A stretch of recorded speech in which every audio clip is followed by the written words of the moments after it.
onda, my sisters and brothers? Thank you for joining us on Moving as Medicina, a Super Mark Rock podcast. I am Super Mark Rock, aka Dr. Mark A. Lopez.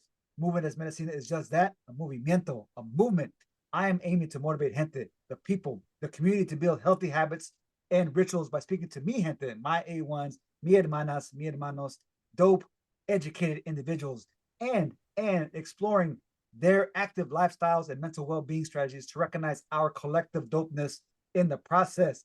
Speaking of dope, educated individuals, I am joined by mi hermano, Dr. David A. Ortiz. Welcome, my brother. Welcome to joining on the Moving as Medicina podcast, aka a veterano to the running community, aka a marathoner and ultra marathoner, aka a chingon father, husband, and partner, aka a proud tejano, aka a champion of higher education, a dope, educated individual. My brother, welcome to Moving as Medicina. Thank you for joining us. Un mil gracias, hermano. It's from the Lone Star State. A lot of love coming your way. Appreciate you having me on. It's been a long time coming, but excited to be here. Absolutely, absolutely, my man. And I gotta start, brother. I gotta start by saying felicidades on completing the 2025 Chicago Marathon, man. Woo! Man, that was some experience. Me and 50,000 of my hermanos, hermanas, hitting the streets of Chi-Town, the Windy City, to my back, finishing that. Yeah. No matter how. You Yeah, did it. You did it, yeah, man. And I gotta say, you celebrated your 30th anniversary of marathoning, brother. You celebrated 30th yeah. years of marathoning by 2025. I completed 2025 Chicago. But we'll get into that. But I just Sure. wanted to throw that out there to the listeners, to the viewers that are joining us this evening, my man. I wanted to start with that. Congratulations. That's so dope. Thank you. So dope, my man. And when did you start running? When you were like 4 years old, 2 years old? When did you start running, brother? I see how this is gonna go. Flattery will get you everywhere, Holmes. 1983. I traced my roots back to 1983, eighth grade. Wow, Eighth man. grade, That's beautiful.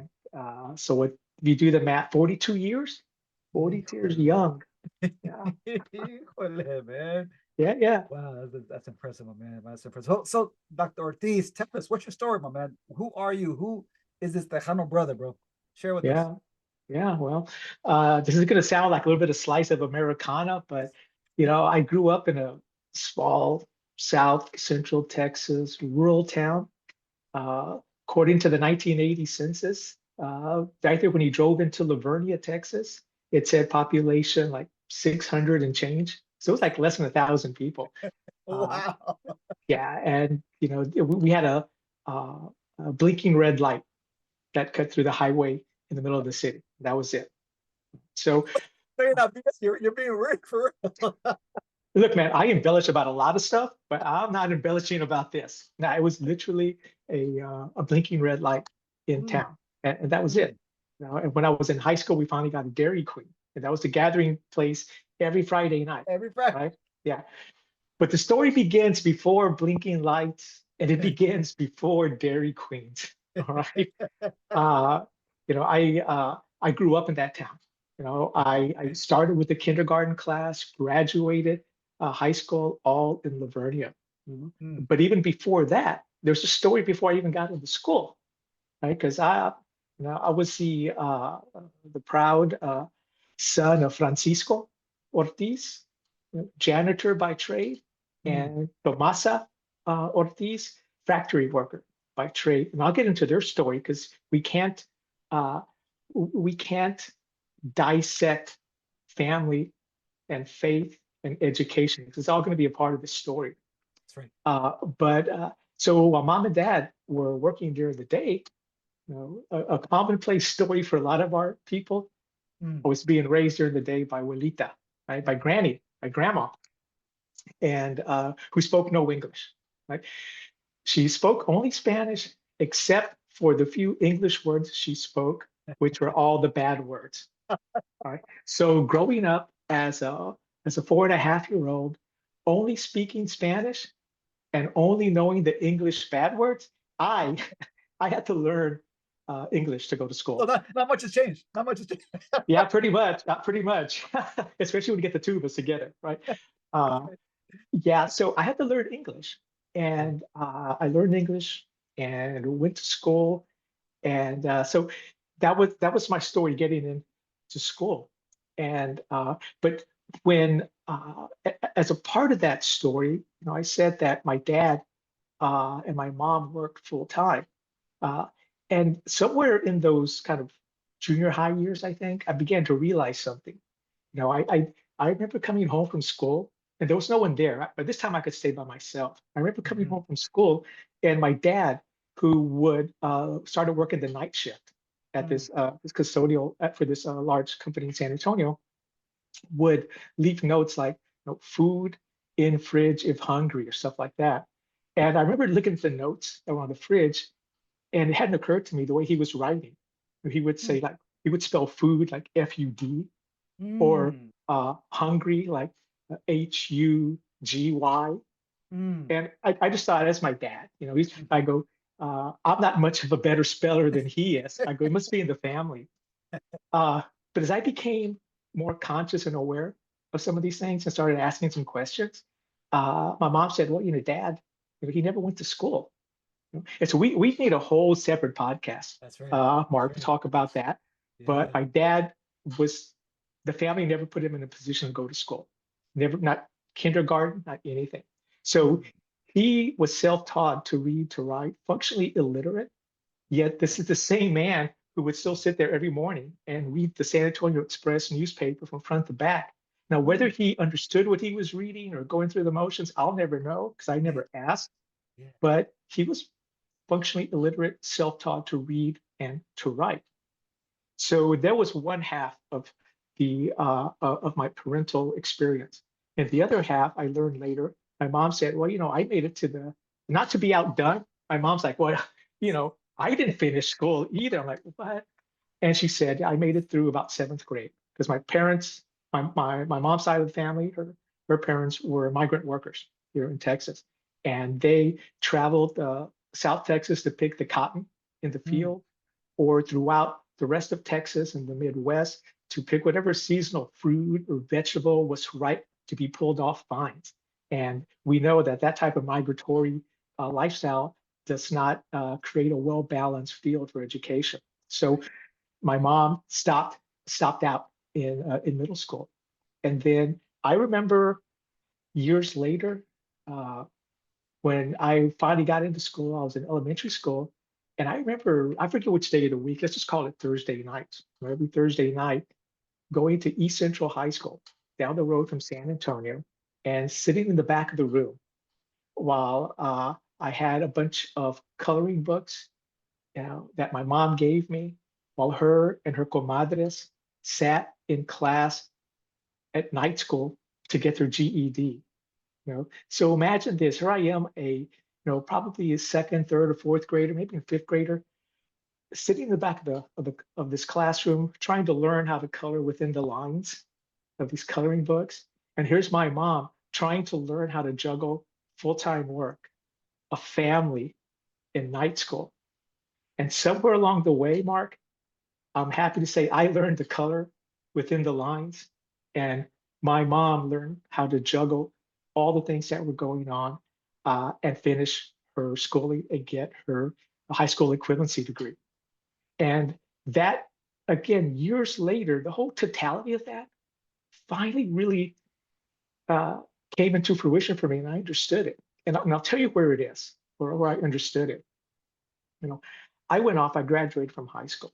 I went and I got a bachelor's degree from Texas A&M and a master's degree from Texas A&M, and then eventually a PhD from Indiana University.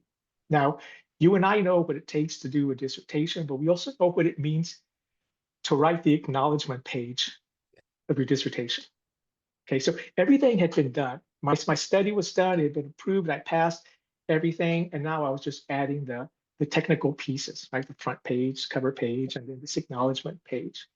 And uh, and Mark, I remember when I started to get to that acknowledgement page, I'm standing there, or I'm sitting there in front of a computer, and it's blank. So I'm trying to think, what am I going to say here? You know, there's a whole litany of people to thank because Yeah. it's a community of people Right. who get you on this journey. Right. And I'm staring there at a blank screen, and then it's like out of nowhere, and uh, I'm sitting there, and then I started to get emotional just out of nowhere, Mm. and this single solitary tear starts Mm. coming down my eye, and I'm like kind of breathing, and I'm like, Yeah. you know how a child, when you take away their toy and they go, Yeah. they start acting like that. I started just getting emotional, and that solitary tear turned into another tear. And I'll tell you what, to this day, I know the sound Mm. of tears, as the sound they make when they softly hit the keyboard and the table underneath you, because that's what was happening to me. Yeah. And I remember my fingers just dancing across the keyboard and typing the words to mom and dad. This dissertation is as much yours Mm. as it is mine. Yeah, because that was the culmination of two people who that I ever met that had the least amount of education that I ever knew, but at the same time imparted the greatest education to me and the people around them. So that spawned the next 31 years as a higher education professional. It's taken me a chance to work at universities, primarily throughout the Midwest, here in Texas, been a faculty member at several universities, been a cabinet member and a vice president at different universities, had a chance to be a chief operating officer at one of the largest Latino, Latinx, Hispanic, Chicano, Mexican American, the whole scope of Latin higher education. And I think back to that, and I said, man, this all started with little 5-year-old Mexican kid who only spoke Spanish and had to learn English beyond the bad words. Love it, man. That's my story, and I'm sticking to it, man. I appreciate that. It's beautiful. And I mean, you're definitely one of one, even though our stories intersect in multiple spaces as we've shared time and time again from our years of being connected. But I mean, just the journeys that not only our familias have gone on, but Yeah, even us, in navigating these spaces as first generation college students. Definitely want to get to more of your journey, my man. I appreciate you sharing yeah, with our listeners, with our viewers, an opportunity to connect with you. But I also want to give you a few more flores. I want to give you some flowers. I consider you one of the leading national voices of Latina, Latino, Latinx student success in the country, man. You have over 100 publications and keynote addresses to your name across this country. You've ran over 40 marathons, if I'm not saying, was this 40? Was this number 40? 18 it was ultras.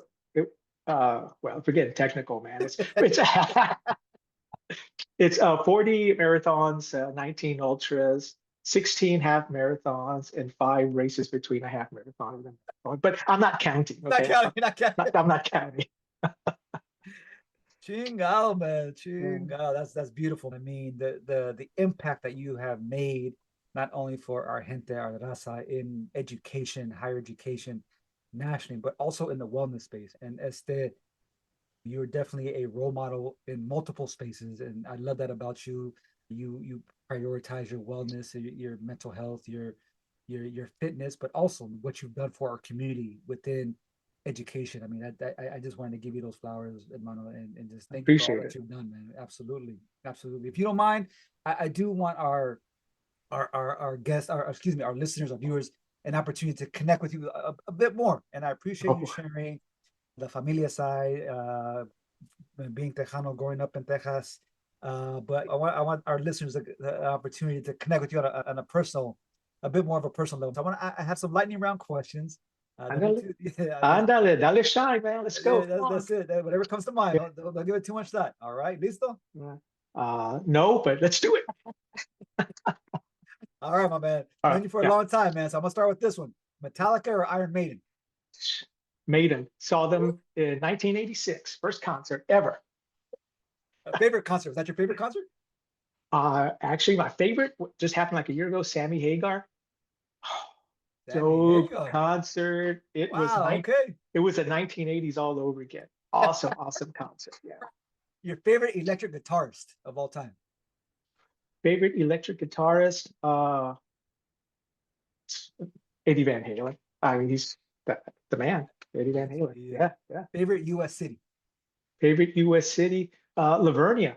Nah, no. Favorite U.S. city to visit? I just came from it. Chicago, man. Chicago. Okay. Sweet home Chicago.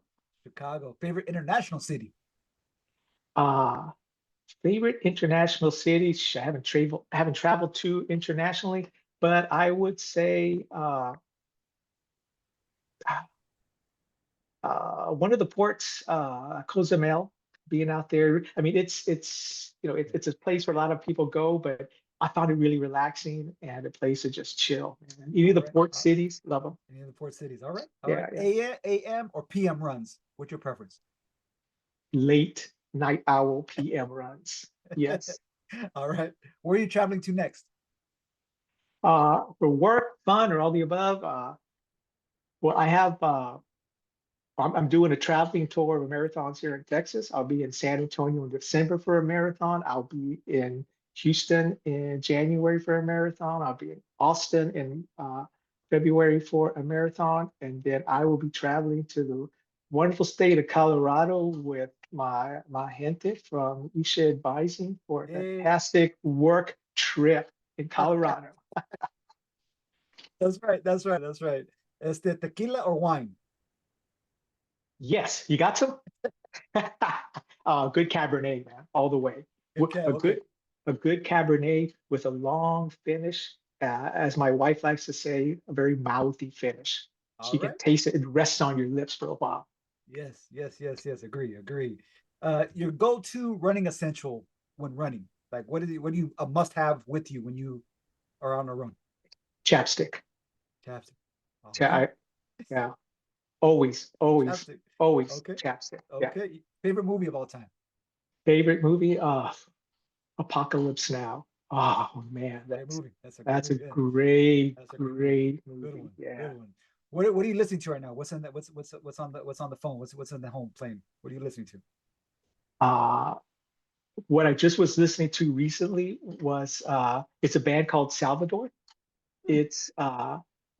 It's a Latin Christian kind of hip hop, uh, jazz, big sound.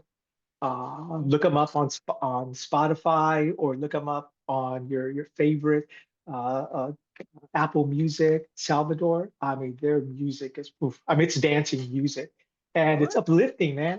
It's like crisp. It's clean. You know, Okay. get a little get a Okay. little God loving music in you, man. Gotta Right. make up gotta make up for all my metal. Here I am thinking you were just all a rockero, and now look at you No, expanding a bit. yeah, I yeah, you appreciate know that. what? I am. Can you edit that out in post-production and say like Slayer or Metal Church or Exodus as my playlist? All right, brother. All right. All right. I appreciate that. I appreciate the lightning Yeah, yeah. round opportunity for our listeners and viewers to connect with you and get to know you a bit more and some of your interests. So I appreciate you sharing and your transparency with us. So let's jump in. Let's jump into Sure. our time together. You just finished the Windy City, Shy City, Chicago Marathon. Tell us about it. Tell us all about that experience. I know this was where your first marathon was, correct? Is that where your absolute first marathon? Now you came back full circle in the 30th anniversary. Yeah, yeah. So my first marathon, I was a grad student at Indiana, and it was 1995. Hmm. And marathoning was still not that big of a movement. It was big enough. Not everyone did it, and so I went and I ran. And I tell you what, uh, I show up. It is literally 32 degrees at the start of this run. And remember, I'm this little Mexicanito from South Texas, and I show up for the marathon in a tank top and Texas running shorts, Lone Star, Texas, 3/4 split, freezing. I didn't know any better, and it was my introduction to marathoning. And then I did it again the following year, and I took a little bit of a break for a few years, just was busy in grad school, I guess. And then in about 2009, I think it was, I had run a few other marathons, but I started running marathons like at least six a year, just like boom, let's just start running them. It just became super addictive. And then before I knew it, it was a chance to run my 30th celebratory year back at the place where it all started in Chicago. And I would say Chicago, next to having run New York City back in 2001, those are the two best marathons in terms of crowd support and just the energy and the feel and what it does to you. Let me splinter off a little bit, talk about Chicago because it's relevant to our topic. Uh, I'm running and I wound up having I think I told you this previously, at about mile 16, mile 17, I started getting some cramps and my race started to go kind of downhill. And again, as a person of faith, believing in providence and why things happen, I turned the corner. Mark, where was I? I was in the Pilsen community, which is the deep in the heart of the Latino and really Mexican Mexican, community yeah, yeah, of yeah. Chicago. Mm. And Mark, it's as if all the all the pain, all the cramping I had went away. Maybe it was the handful of shots of tequila that they were handing out and I was taking, and that's not hyperbole. I was like, why not? And I Not, remember that first turn, they were playing Selena, like Como la Flor. And I was like, God, this can't be happening. And I just took one of the older ladies that was there, and we started dancing in the middle of the chorus. And I was like, you know what? This is what it means to be on your 30th year of marathon. Because I used to be that guy when I started. I trained and if I said I was going to do a 6 mile run, I would do it. If I said I was going to do like a 7 minute pace the entire way, I did it. I'm not going to stop. And back then there was no GPS. So I would go in my car and I would get the route and know where the mile markers mm. were. Today, I no longer run like that. And that's why at a marathon, we're all kind of taking it seriously. I'm like, no, I'm going to dance. I'm going to have fun because that's what it is for me. It's my perspective on what this whole the medicina that my movement is. Yeah. It's about realizing that this is what it is for me. It's a chance to enjoy. Now, doesn't mean that there's some races where I'm like focused and I just want to run. And there's some races where I'm that old man that, hey, kids, get off my lawn. I get pissed off when people are talking at the start of the race, or someone pulls out their cell phone at mile 6 of a marathon talking to their friends. I'm like, no, focus on what you're doing. I got to remind myself, hey man, it ebbs and it flows, and it's for you what it is, and it's for others what it is. But Mhm. Chicago, love all the Mm. way. Chicago, love that. I can't wait. I mean, been trying to get in for since I started marathoning myself, man, and I'm 0 for at the moment. So Dios quiere 2026. 26 is going to be my year. So I'm trying. I've heard Make from you. I've heard from others, of Yeah, yeah, course. That's how special it is, especially to your point of running with amongst the gente in the barrio. How special that is. I mean, yeah. it's beautiful. I appreciate you sharing that. And you began as the running as a cross country, right? You in your younger days, you were part of. That's how your entry into running. Can no cross Uh, country or no? yeah. Uh, with the year that I graduated from high school, Mm-hmm. uh, that following year they introduced cross country. So I missed Okay, like real cross country, but I ran track. you did run. And Okay, okay, yeah, okay. You ran track. and I started running track in 7th grade, Mm, and that's when I realized, like, wait a second, at that point, the town of Livernia was there were a lot of Polish and Germans, and that was a larger part of the community. And so I didn't really know any other Latinos or very few African Americans that were okay. athletes. It was mostly kind of predominantly white students at that age, and those are the ones who were very athletic, Mm, big polacos, and but then here I was. I realized I had an affinity for running, and was beating all of them. I was like, wow, I went through that spurt, where I lost all my baby fat, and all that, and I just kind of transformed and went undefeated in middle school in the mile run. And I was like, wow, I got a little bit of game, I guess, and then ran all through high school. Went to regionals in the mile, the 2 mile, And Hmm. then if I didn't go to regional in that, I ran on the mile relay, and I was the anchor, Mark. Not because I was the fastest, because I was the slowest, because our coach believed in putting the fastest runners first, built that big lead to demoralize all the other teams, and then Ortiz, God is our witness, don't blow the lead. And I can neither confirm nor deny that I may have blown one or more lead during that time. And so I did that in high school. It's really where the genesis happened. Then I So went so to what? Go ahead. Sorry, I'm sorry. Oh, I said then. So then I went to college, and I was joined the running club, was president of the Road Runners Club at A&M, and then at Hmm. Indiana, me and another grad student, John Brannigan, started the Indiana University Running Club. So everywhere we went, we're like, running was just following me. I mean, like literally, it was a part of wherever I went.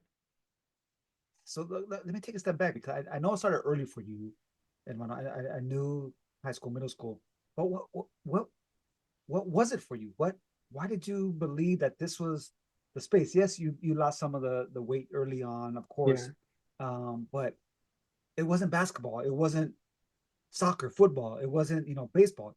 Running was your jam. What was it about it It, that you remember?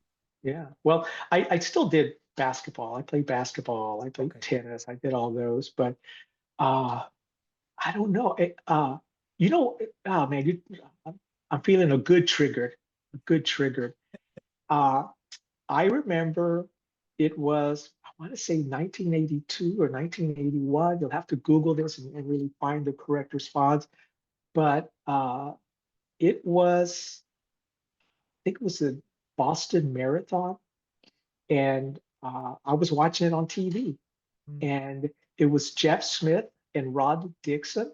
Jeff Smith, I think from maybe from Great Britain, Rod Dixon from New Zealand, and they literally were battling it out. And Jeff Smith had a increase the lead, and he literally was run down by Rod Dixon like in the last 100 meters. And there's this iconic photo of Rod Dixon because it's like raining, it's kind of misty, and it's like picture perfect.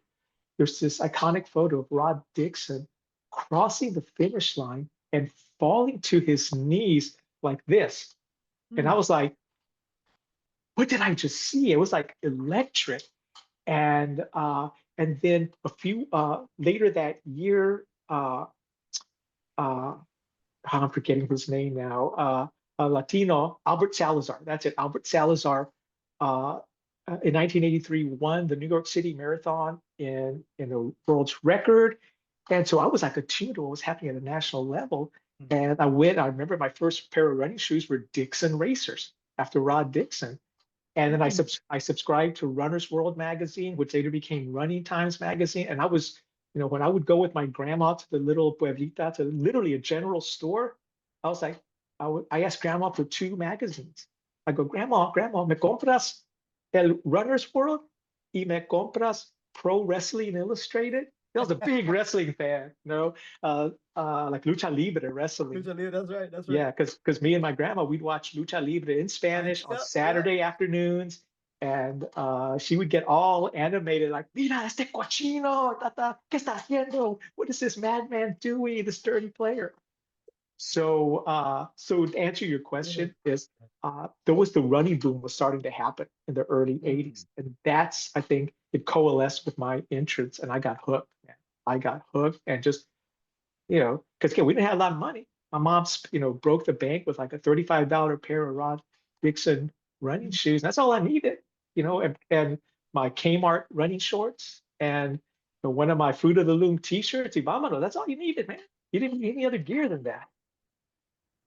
You man. You don't, man. And now it's a multi-billion-dollar industry with Oh, all the gear, right? All the yeah, gear. yeah, man.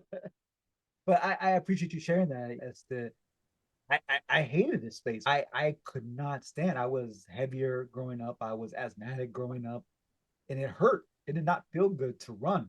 And for me, it was out of disciplinary purposes because I was a big baseball player growing up, and we were in trouble. We did something, we messed up on the field.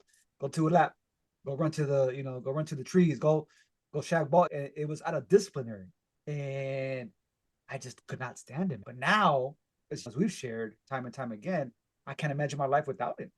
Yeah. I just cannot. It's my time Well, for healing. It's my time for prayer. It's my time to communicate with my ancestors and the universe to experience joy, as yeah. as you really articulated. And it's my modality that I chose to really focus on my mental health and well-being.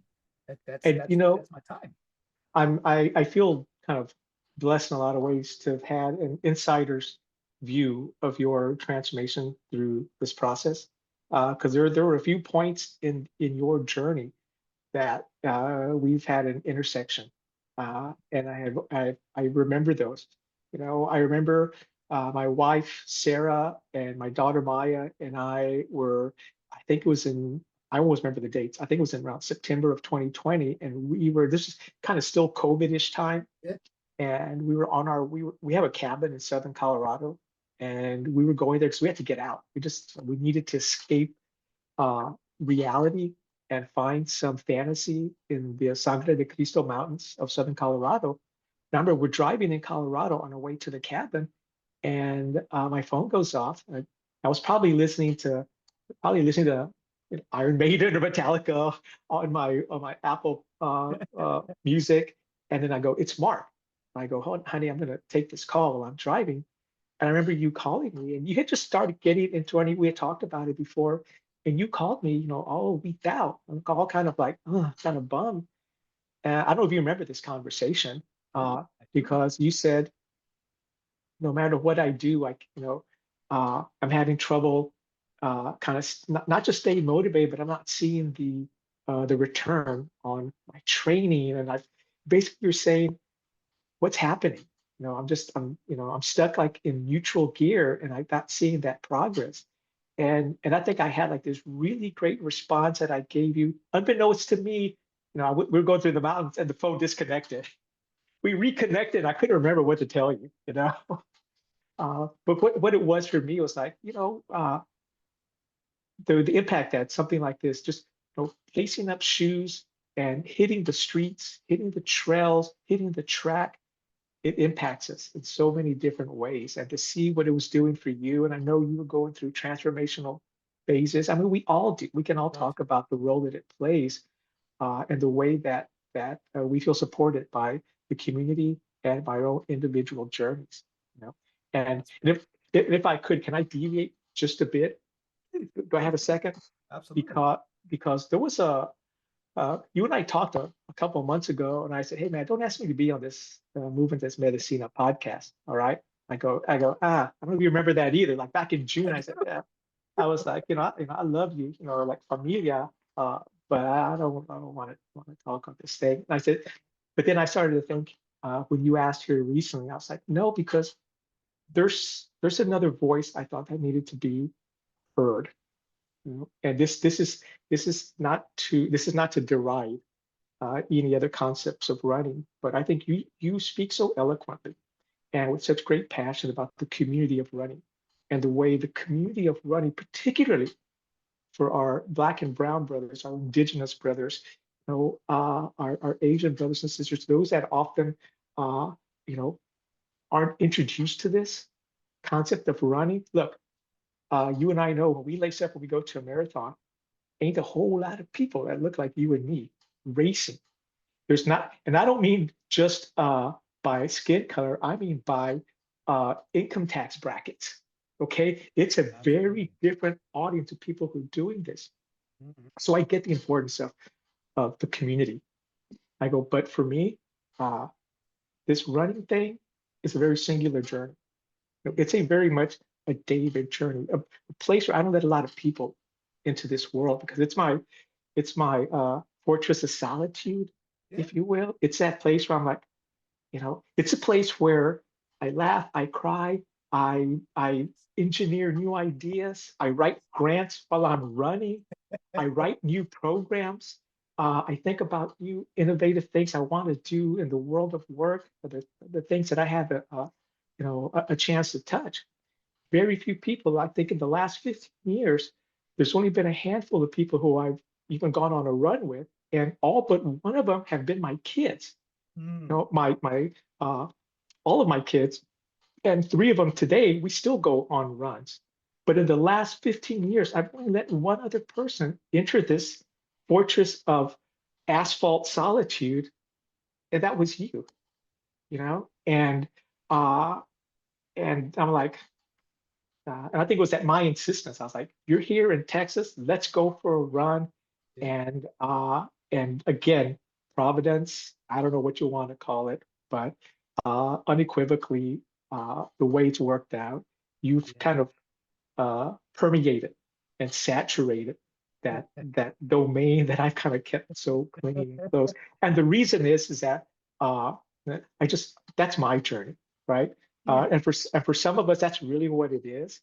And that's not to say I'm not even that introverted. In fact, I'm quite the opposite. I love people, I love being around them, but it gets to the point of the journey is different strokes for different folks. And so I thought it's great to be here, to be able to be in community with you and the folks listening to this podcast, but also to say, for a good number of us, it's an intentional, singular journey that gives us a chance to rebound, refresh, heal, and become invigorated again. Amen, man. And I cannot thank you enough because you have let me into this world that you hold very close to you. And I recall the first time we ran and laced up, and you sharing with me just you are just not into the run club space. And I mean, I know you mentioned college, of course, and creating these spaces, but you emphasize that this is my time. This is my solitude. This is my time to think, to process, to pray, to heal, to cry, to laugh, do what you need to do during that space.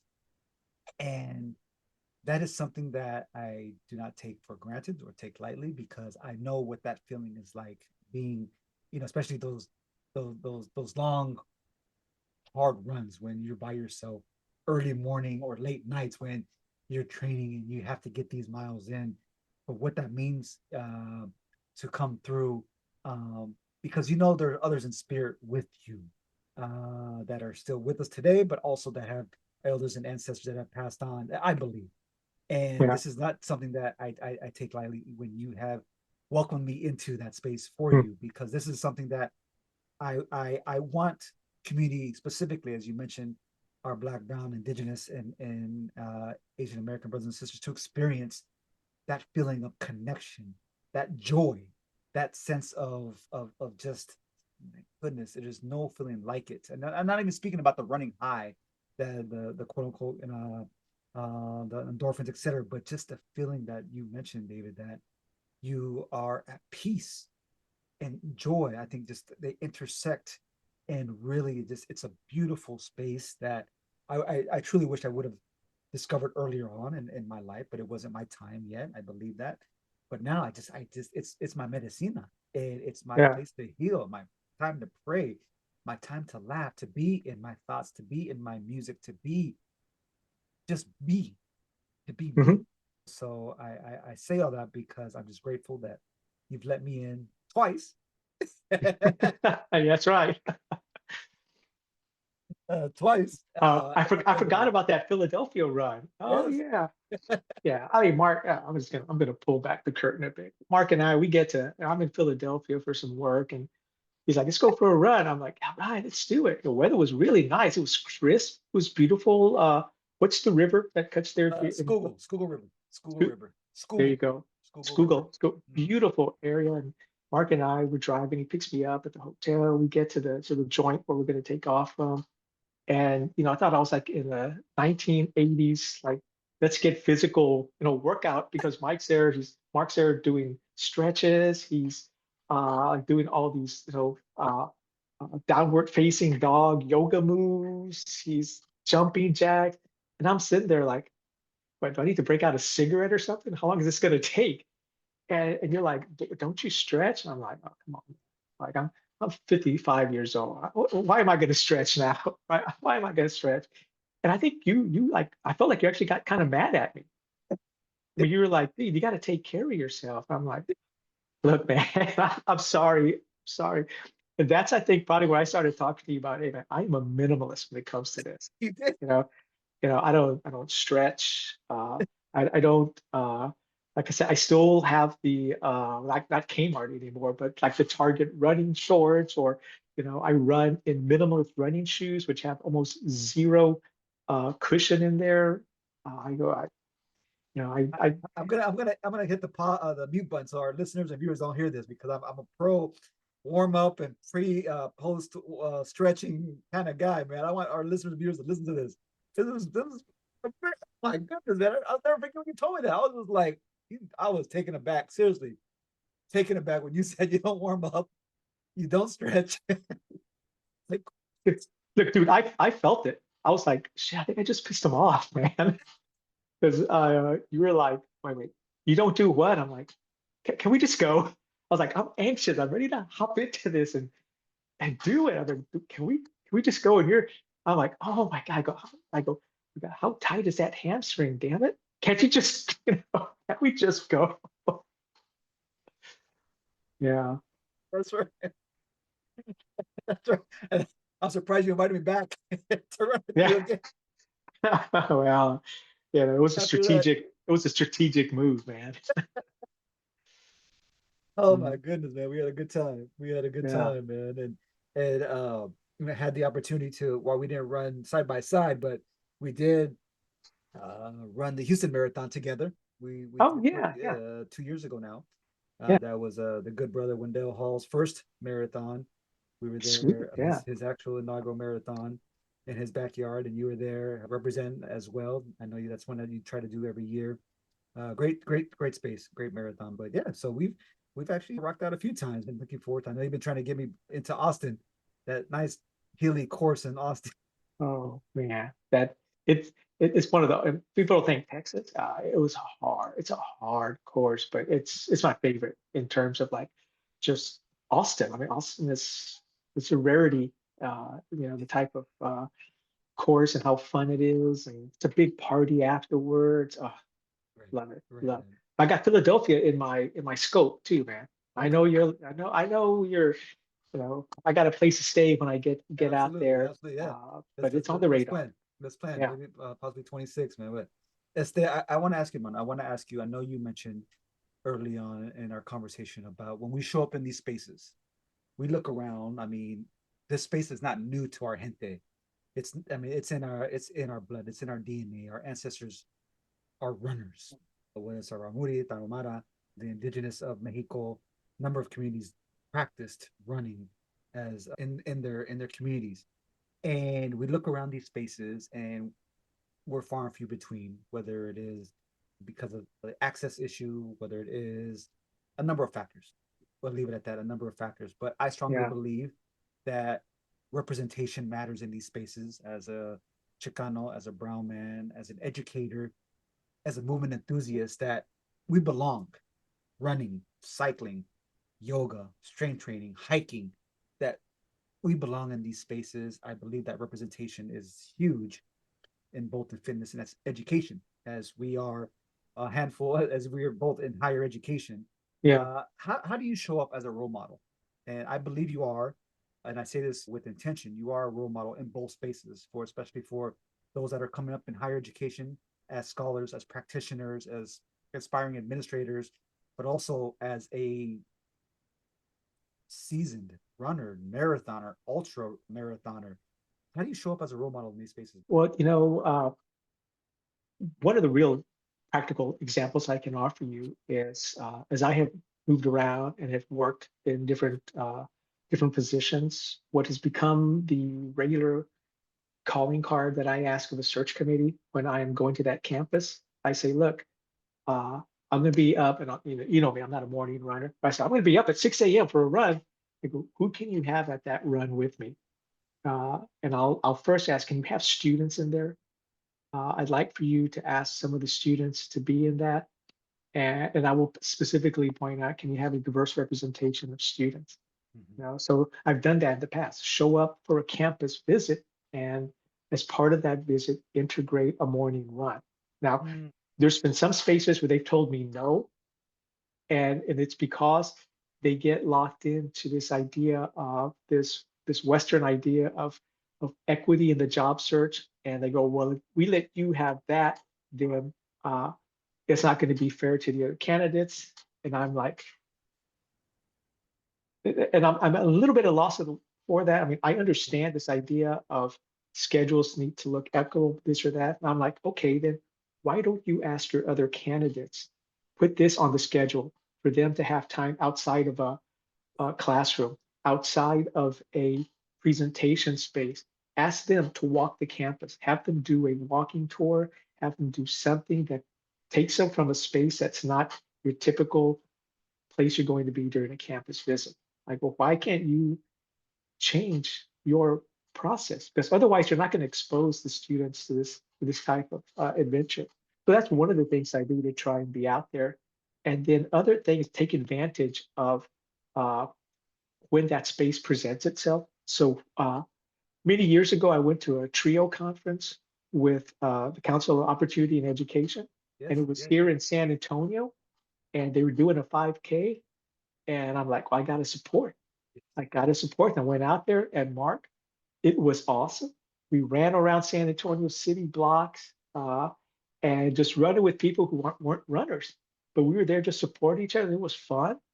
I've done it at AERA, the American Educational Research Association, when I went to their conference in British Columbia and ran there as a part of AERA. So it's one of those where, there are times where you put yourself in those spaces where you can be seen. And I think I've even done some kind of little cover stories with campus newspapers talking about, my running and how it helps me make connections with students in that Mm, sense. So, uh, uh, and then also when a student walks into my office, I don't have a lot of stuff up, but I'll have my running posters. And, I got my degrees kind of hidden in the corner, but I have my running posters. I have 3 medals that I have displayed under shadow boxes. Chicago Marathon, my first marathon ever. I have New York City Marathon because it was right after 9/11, about 6 weeks after 9/11. And we ran through a decimated city, not just in structures fallen, but in lives ruined, lives lost, and people just trying to survive, trying to survive. And that medal meant so much to me. And then my third one of the most beautiful marathon I've ever run, the Big Sur Marathon out of Chicago. Those are I'm sorry, out of California. Those are the only 3 medals that are there. So they spark conversations. yes. When I was at this last job, one of the police officers came in who was from New Jersey and grew up in New Jersey and I forget which borough of New York City. And we started talking. He's like, I want to get back into maybe running and exercising. And so we make these contact points and we touch these lives Right. in places all around us. Uh, but it's you said you need to be open to sharing that story and Mhm. physically being in that space and helping other people get into it. So, and I realized that, and I realized these people aren't going to necessarily run marathons. Some might, but it's about just moving and getting out there. And that same police officer, while we never ran, we played pickleball together, right? Mm. I go, let's go play pickleball then. It's like, all right. You got these two old guys with bad knees trying to run around on this little court, hitting this little ball, you know. No, I love that, David, because that's the at the core of movement as medicine. Well, running is my jam. It brings me joy, but I love yoga. I love cycling. I love going for walks. I love hiking. I love the multiple spaces that I can practice movement in. Mhm. While I am fully privileged that I get to do these practices. I'm an able-bodied individual that gets to practice these spaces. I love the fact that I'm trying to build a community around movement. Our jam is running, but like you said, you spoke to this individual. While they weren't running yet, but they were interested in staying active and building an active lifestyle, building a healthy ritual in their life, and how that Yeah, connection you made with them is critical, because you're absolutely correct. yeah, Whether it's a tumbler, whether it is a hat you're wearing, whether it is the medals in your office, it's going to catch someone's attention. Like, oh, that, yeah. that, you And know. what I hear when I get into these conversations, primarily with the professionals that I might work around, is they all said, "Oh, I used to run, or I used to do Mm, this." you know? That's right. And That's and right. so where does that disconnect happen? And I know Yeah. my story might be a little of the oddity, a kid as an eighth grader who's still doing this. I mean, I get it. I mean, that's not necessarily the commonplace story, but the fact that, uh, you know, that our communities were probably active, in middle school, high school, and but a lot of communities were active, and then there's a disconnect along the way. That's right. Uh, but representation matters with a capital M, Mm, and yeah, and that's right. again, it really does pain me, and this is not hyperbole. When I toe that starting line and I look around, I'm like, no, we're not really here. I mean, I see it a little bit more being in Texas, Mhm. but even then, Yeah, not to the level that I would think. right. Right. And that's right. That's right. I mean, that's why I mean, again, I own my privilege that I get to travel and participate in various races across the country. You look around and just like I shake my head. I mean, I pray, I'm grateful for arriving at this celebration I'm about to participate in this run, but I'm angry at the same time. Like I know we practice running. I know we practice movement. Where why are there so many gatekeepers? Why is it such an access issue? Why are we not, represented more in these spaces? So again, Yeah, I think that's at the core of movement medicine and trying to really break down these walls, these access issues, and really bringing movement to the forefront of whatever that space of modality is. And yeah. so let me follow up with this. As you shared, you connected with this colleague. What words of wisdom do you have for someone that hasn't started their wellness journey or feel stuck? What would you like Yeah. to tell them, man? What would you like to tell them? Well, it's the starting line happens at different places for all of us. And I'd say, I mean, if I really, honestly, if I'd be very direct and very uh, demonstrative with folks, and particularly, Black and brown people, and I say, you realize that our communities are so susceptible to health-related issues from our diets, things like diabetes and other maladies that are overrepresented in our communities. I go, hey, do you know one of the best ways to try and begin to counter that is through exercise? And it's not running marathons, man. It's running, it's not running 26.2 miles. It's sometimes doing 2.62 miles around the block, and just slowly getting out there. And it can have a tremendous impact on your health, and not just for you, but for you to extend your life, if you to begin. If you're exercising, sometimes that also kind of encourages you to eat better, and not getting preachy. Okay, not getting preachy. But I had my own health scare, pulling back some of that curtain, and abnormal tests came up, and the doctor said, "You tests are coming back representative of someone who would be obese, Mhm. incredibly unhealthy, David. Let's send you to a GI doctor for some further evaluations." And I was like, but wait, man, I run ultras. This can't be happening to me.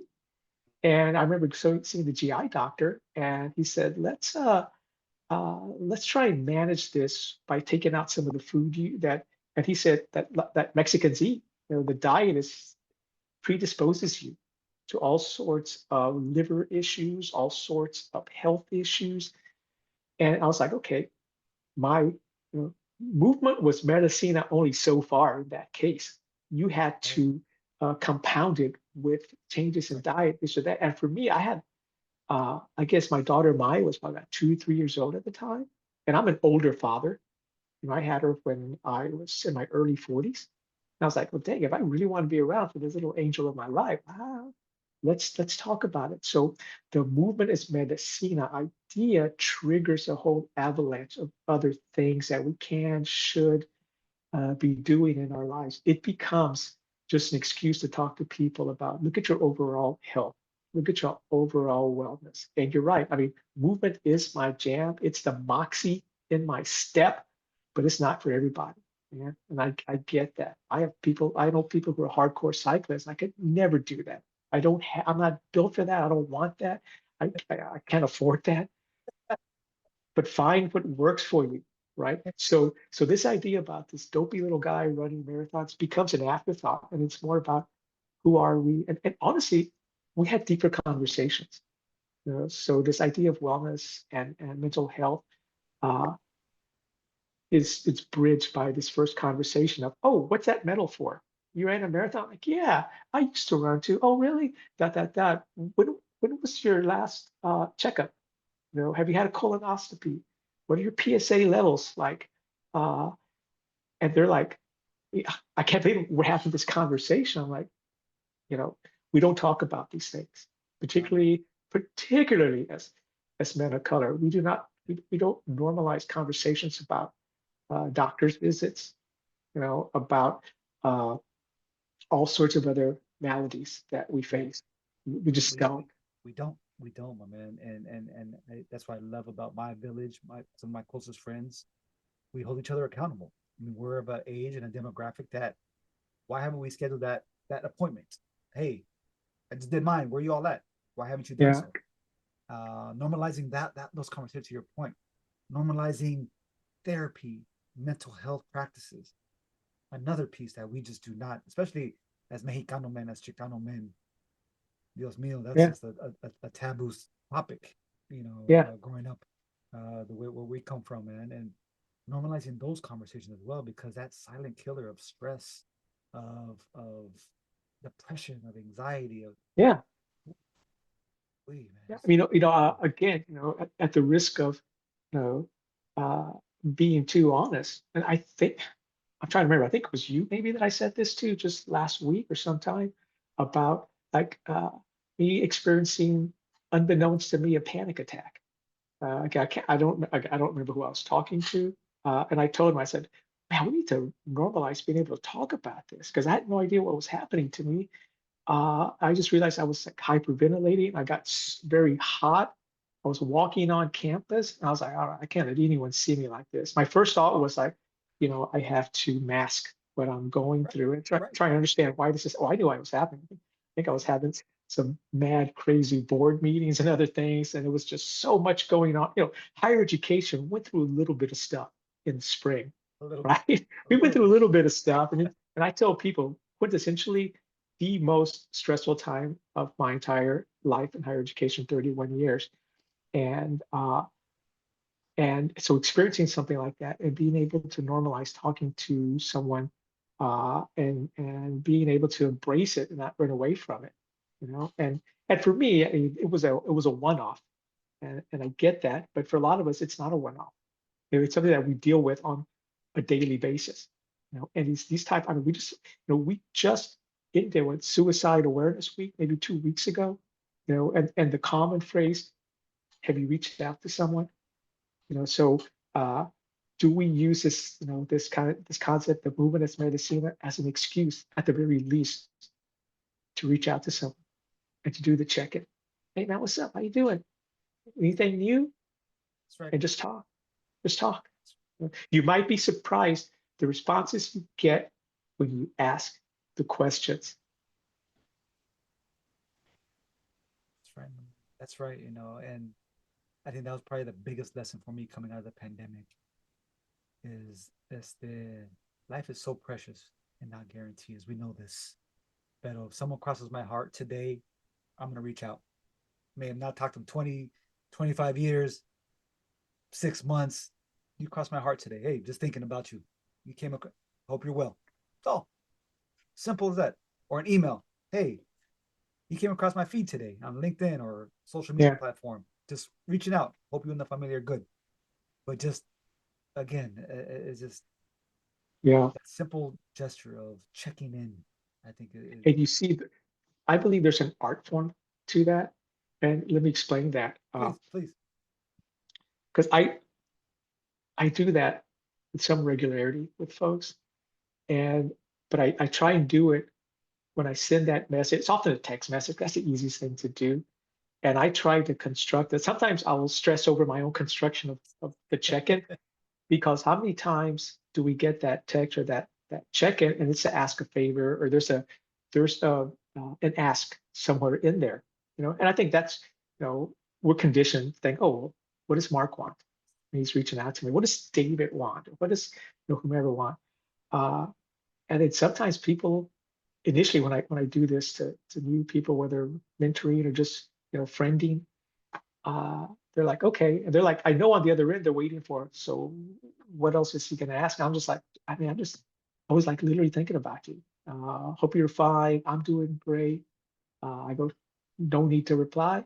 Just wanted to check in. And when I say the no need to reply, they reply because you kind of deconstruct it in a way where it's non-threatening and it feels authentic. Because we've all been on the other end where Yeah. Yeah. it feels manufactured, right? And this gives us a chance to just do the check-in, uh, and but that only comes about through uh, genuine relationship building, and that's really the case. And I think it's a case in my experience, and I'll speak more specifically to men of color, but by that extension to other people of color, where it's not always immediate and natural. I mean, it is to one degree, but we're so accustomed to, having to be on our guard. I'm accustomed to always being on my guard. That when we scale that ivory tower that we all have in education, the space that I'm a part of, and we get to the other side, the love, the affection, the admiration, the jubilation, the conversations become real. And I can tell you right now, in the last years, some of the conversations I've had with people, once we've just accepted that we're not threatening, we that we're not competing, we're in this together. Oh, Mark, I mean, it's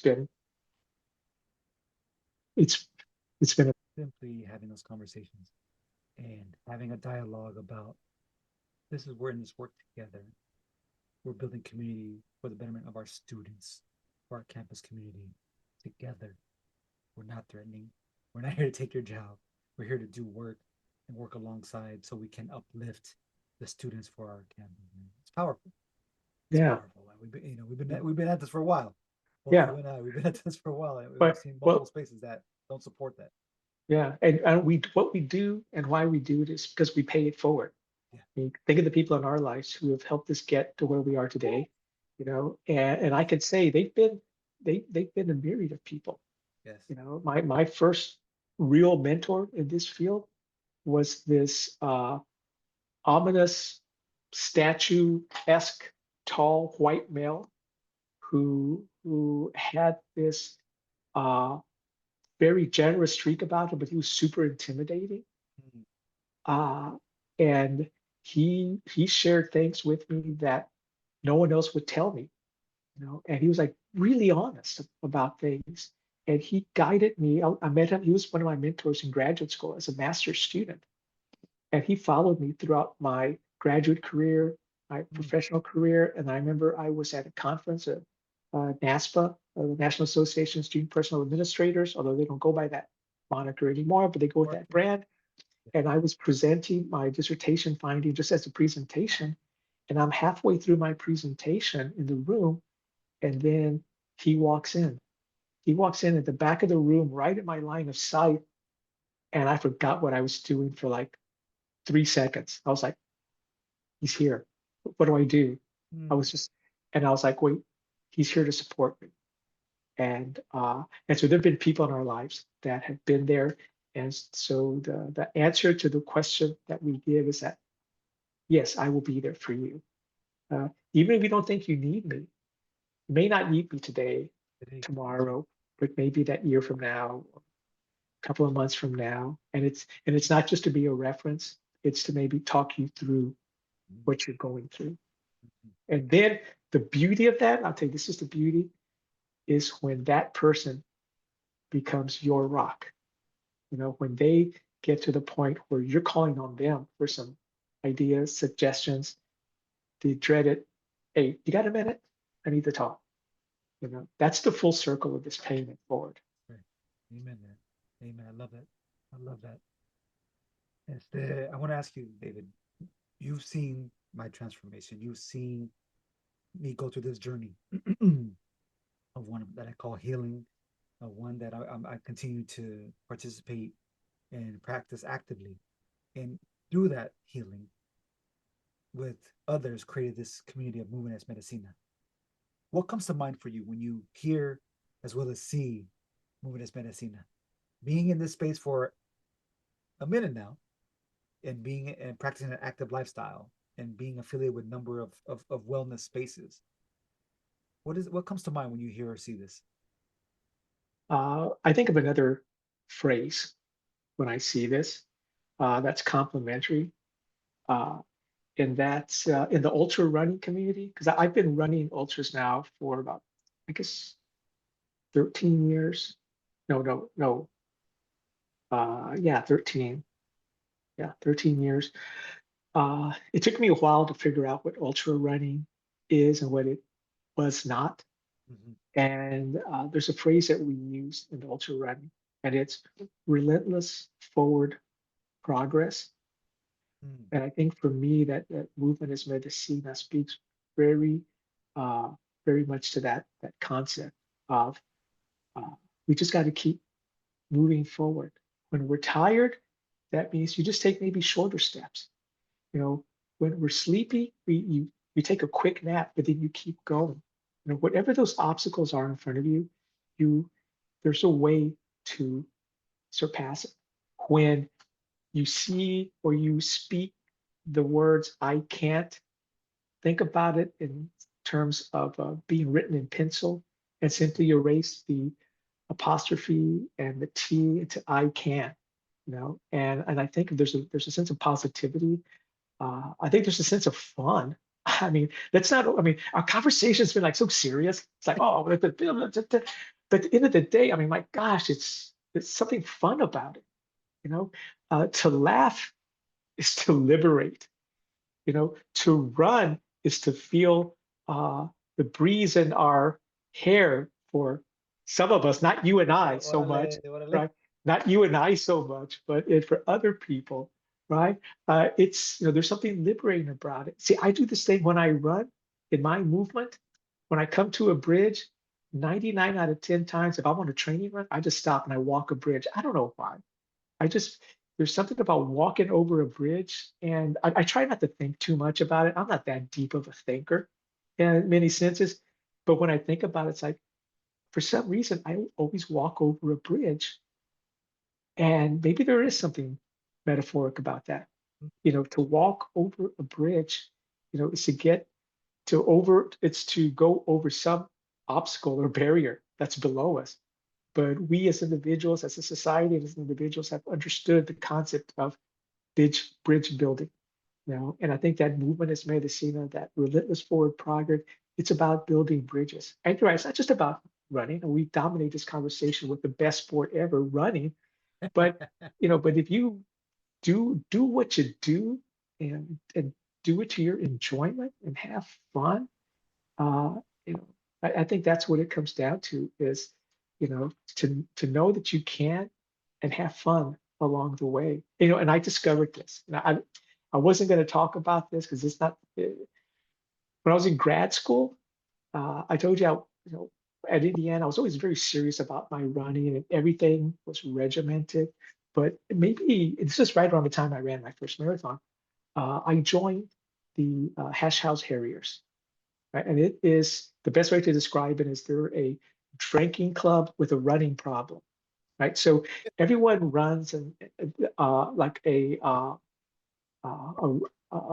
there's a hare who takes off running, lays flour, and then the rest of the hounds try and catch the individual. It's an old kind of hare and the hounds race. There's a whole history behind it. Google it if you want. Uh, but it's about having fun. And you have like serious runners, and you have people who don't even run. They walk the whole thing.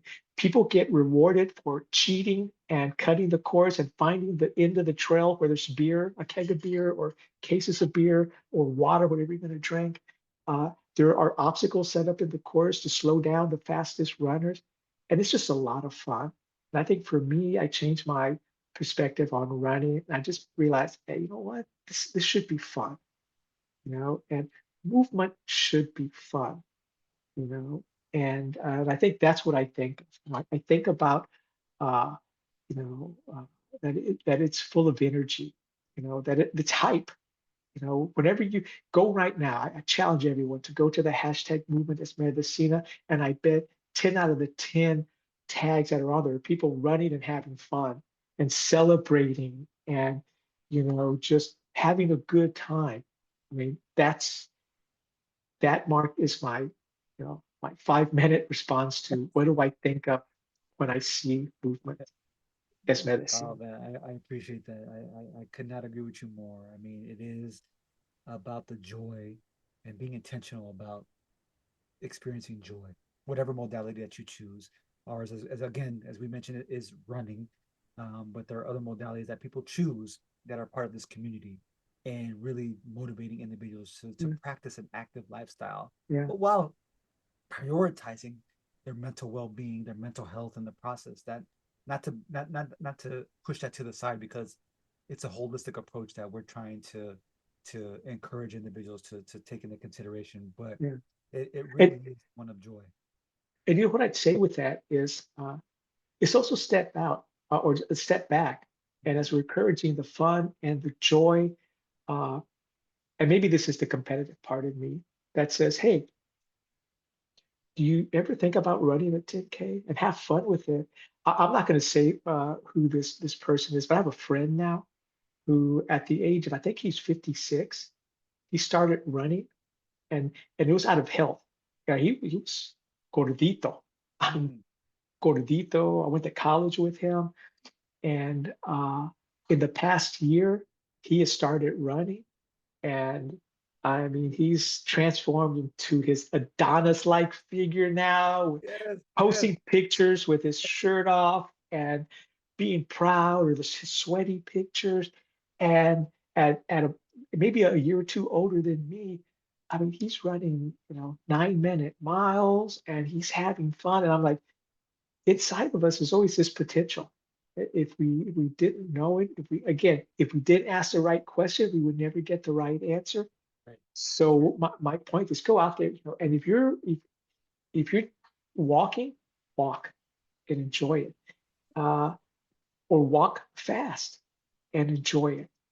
It's that old input output theory. Whatever you put in, you can get it on the output. And for some of us, think about that chance to challenge ourselves. Think about it. I tell folks, they go, oh, I can't believe you run so many marathons. I'm like, honestly, I I will take it to my grave and I say, I think anyone can run a marathon. Lace up, go to a marathon, and they are not all, 120-pound runners. I mean, look at us. We're far from that, right? There aren't sculptured, uh, Right. uh, uh, There's statuesque people there. I mean, it's yeah. all walks of life. And I remember running one race. I don't remember where we were, and this older dude in cut off blue jean shorts just zips past me. And I'm like, come on, I know I'm a minimalist, but I think this guy just got some scissors and ripped up his shorts and had blue jean shorts. And this was not that long ago, you know. Uh, and don't judge where people are in their journey, but never Right. That's right. underestimate what you can unlock in yourself. It's too safe sometimes, and I get it. And there's sometimes there's a good reason, but uh, think about that what you can unlock in whatever modality of movement that you are interested in doing, and you'll never know what your potential might be. Amen. You won't. You won't. You won't. You will not, man. Well said. Well said. Dr. Ortiz, last question for you. While I Yeah. have you, I often will say, as well as use the hashtag, recuerda tu por qué. Remember your why. And you've touched on a number of, I believe, of your why throughout our conversation this evening. But can you share with our listeners and viewers your why you run, why you show up, why you continue to practice an active lifestyle, why you show up for yourself? What is your why? Es tu por qué. Hmm. I should have been prepared for that question. I mean, the why. Uh, I don't even think about it in terms of a why. I mean, because I think about it in terms of three other letters: DNA. I just think it's in my DNA. Just like I know every morning that sun's going to rise in the east, and I know it's going to set in the west. I know I'm going to run every week, 4 times a week. If I'm super lucky, 5 times. It just becomes uh, an afterthought. It becomes ingrained the way a cup of coffee tastes so good in the morning, the Yes, way that a yes, cocktail tastes so good directly after that coffee. No, later in the evening, it just becomes a part of the routine. And I don't think about the why. I just think about yeah, it's tiempo. It's tiempo to do this, time to go out. And I may go out with intentions of running 15 miles, and I'll go two, and I'm like, okay, time to go back. I'm done. And then vice versa. I may say, you know what, honey, I'll be back in about 20 minutes. I'm gonna go do, maybe, 3 miles or something like that. And I come back 3 hours later. You know, I come home, and when I was like an ultra training, this is a big why. Why would anyone in their right frame of mind do this? When I was hardcore ultra training, come home from work around 6 o'clock, around 6:30, have a light dinner with the family, let it sit for about an hour, 7:30, 8 o'clock, start putting on my gear, my hydration vest, getting my headlamp on, and saying, okay, I'll be back around 2 in the morning. And this is a Tuesday night of a work week. I mean, people say, why? That's a big question. I was like, because I was training for an ultra because I have to condition my body to run when I am just dead tired. If I'm going to be running for 24 hours or more, you got to be able to get past that. And then it just became a metaphor of like, all right, you know, I do this because it's just every Tuesday was what I called half marathon or more Tuesday. Now I would do at least a half marathon every Tuesday night, more if I, could get myself in the frame of mind to do it. But it's just about moving from the why to just it's in my DNA, it's in your DNA, whether it's lacing up to run, whether it's lacing up to walk, uh, doing whatever you do to keep you moving. Let it move from a why to just, hey man, it's in my DNA. I'm just doing it because it's what I feel conditioned. sharing that. It's in our DNA. It Yeah, truly is. I believe yeah, that, and it has become culture for us. It's a way of yeah, life, yeah, and I love this about you and how you've exposed your familia, exposed your hijas, your daughters, to this lifestyle of wellness, of fitness. That it is culture to them. This is who we are. This is those Ortiz. I mean, this is what we do. I yeah, mean, they may not be marathoners, ultra marathoners yet, but they understand that Papi Dad's going to go out for his run four to yeah, five times a week. That's who he is. That's what he does. yeah. Dude, it came full circle for me. Last year, 2014, I ran a half marathon with my firstborn daughter, Letty. And we crossed that finish line holding hands and hugging. And I know I cried somewhere in there. And then esta huerca went, she's very savvy. She's a communication major. She works in that media. And she created a video. I think it's still on my LinkedIn page. If you scroll down far enough, she created a video where in 2014, when I think she was in middle school, she was doing an interview with me for one of her classes, and there I was sporting my Anthrax T-shirt, rocking out, and she found the video that I said. She goes, I said, oh, she said, what is your wish for me, Dad? Something like that. I said, I wish that you'd run a marathon with me. And then she jokingly said a half marathon, and she spliced it with that video of us crossing the finish line. And I was just beside myself. And now, 2026, Austin Marathon, we're lacing up and we're running it together. You Oh know, man. that for me, I can't think of a better way to end this than that. It will be a teary-eyed finish for me. It will be a proud moment to cross that finish line with Letty, and and see it come full circle, man. Seriously. Beautiful. That's beautiful. I can't wait to see and hear all about this, my man.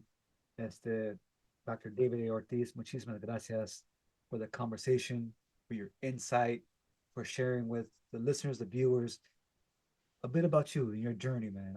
I strongly believe that you definitely have motivated some individuals that are going to watch, going to listen, to stay active, to practice movement more so in their lives, man. So I appreciate you sharing your words, your blessing. You are sacred. Felicidades on crushing another marathon. I can't wait to hear about the next one. Where can where can the gente find you? Where would you like to be found? Social media, LinkedIn. Where would you like to people to connect with you? Yeah, so I guess there's a few different places. If you want the sanitized version of my life, you can hop on to at Dr. David Ortiz on the LinkedIn profile, Dr. David Ortiz on Instagram. But if you want the good juicy stuff, that's by invitation only.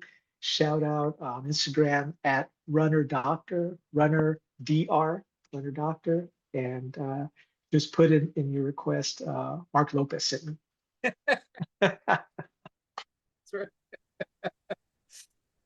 Mano, again, I appreciate you. I'm constantly inspired by you and your journey. And I mean, I'm just extremely blessed to have you in my life, man. So thank you for the conversation. Again, mi gente, gracias. Recognize, please remember to recognize your dopeness. I strongly believe we are all dope, educated individuals. Like this episode, ask us questions, send us DMs for any questions or feedback that you may have about your journey, about our journey. Follow me at Super Mark Rock on IG, as well as Moving as Medicina on IG. Go to YouTube, Apple Podcasts, Spotify Podcasts, and Moving as Medicina for this episode and other episodes. Mi gente, appreciate your time. Dr. David Ortiz. Gracias, mi hermano. Paz y luz, mi gente.